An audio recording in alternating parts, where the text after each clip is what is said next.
Já ouviste falar do abismo? Não como uma palavra, mas como uma realidade.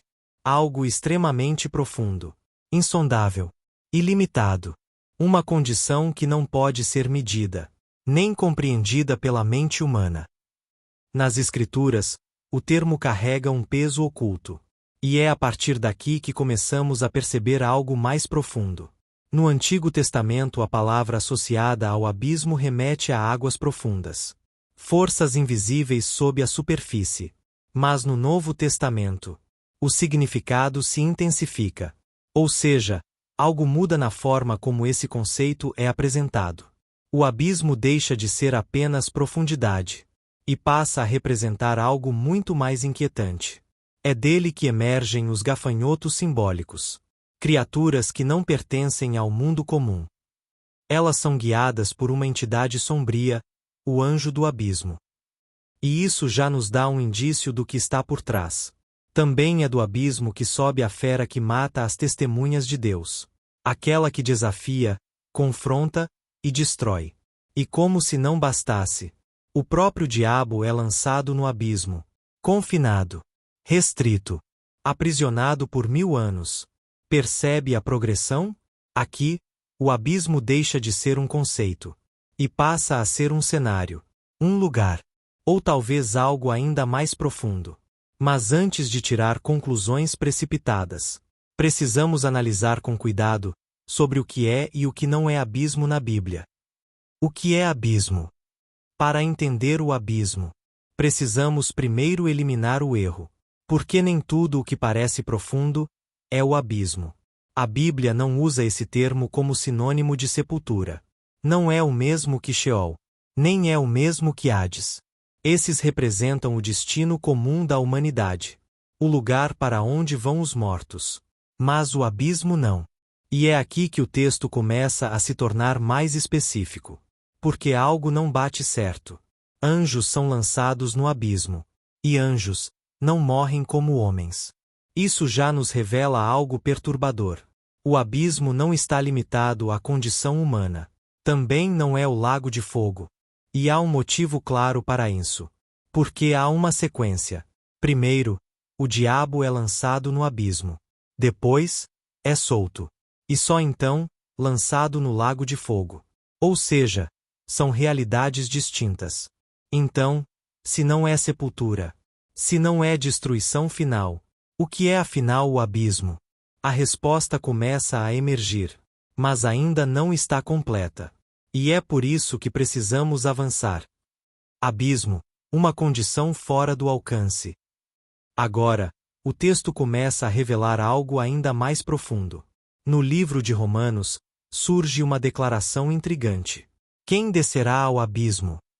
Não é uma pergunta geográfica. É uma pergunta espiritual. O texto revela que o abismo está ligado à condição em que Cristo esteve, durante 3 dias. Uma condição de total impossibilidade.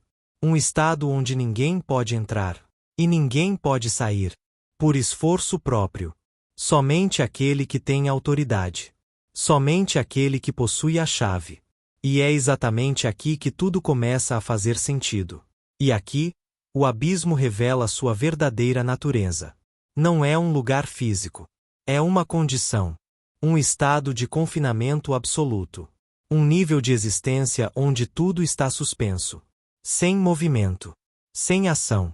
Sem liberdade. Fora do alcance. Fora do controle humano.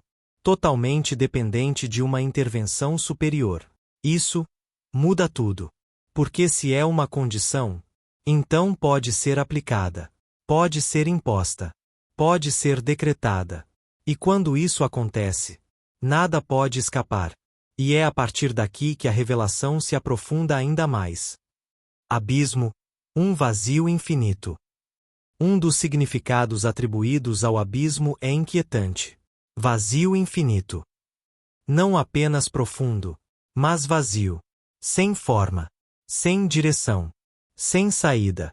Um estado onde a existência continua, mas sem expressão. Onde há consciência, mas não há ação. Onde algo existe, mas está completamente limitado. E isso levanta uma pergunta inevitável. O que acontece com uma entidade quando ela é lançada nesse estado? O que acontece com poder quando ele é confinado? O que acontece com influência quando ela é silenciada? O abismo não destrói imediatamente. Ele restringe. Ele paralisa. Ele neutraliza. E talvez essa seja uma das formas mais severas de juízo. Não o fim imediato, mas a suspensão total. E isso nos leva ao ponto final dessa revelação. Quem controla o abismo? Existe um detalhe que não pode ser ignorado. O abismo tem uma chave. E chave significa autoridade. Significa controle. Significa que alguém decide. Quem entra? Quem sai? Quando entra? E quando sai? Nada acontece por acaso. Nada acontece sem permissão. O abismo não é caos. É ordem. Uma ordem invisível, mas absoluta. E diante disso, uma pergunta se torna inevitável. E isso nos leva a uma questão que ecoa nas profundezas. Quem realmente controla o acesso ao abismo? Quem possui a autoridade sobre estados invisíveis? Quem pode aprisionar e depois libertar? Se o abismo é uma condição, e se essa condição pode ser imposta, então estamos diante de algo muito maior do que um simples símbolo. Estamos diante de um mecanismo espiritual, um instrumento de controle, um decreto que ultrapassa o mundo visível.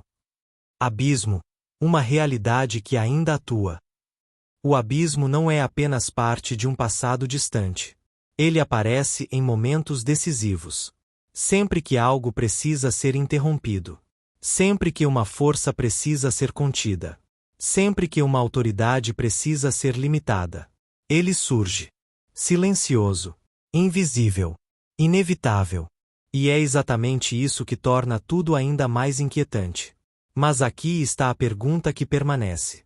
Se o abismo é uma condição de restrição absoluta, quantas realidades hoje já estão sob esse mesmo tipo de confinamento, sem que percebamos? E mais inquietante ainda, será que o abismo pertence apenas ao mundo espiritual? Ou seus efeitos já se manifestam no mundo dos homens?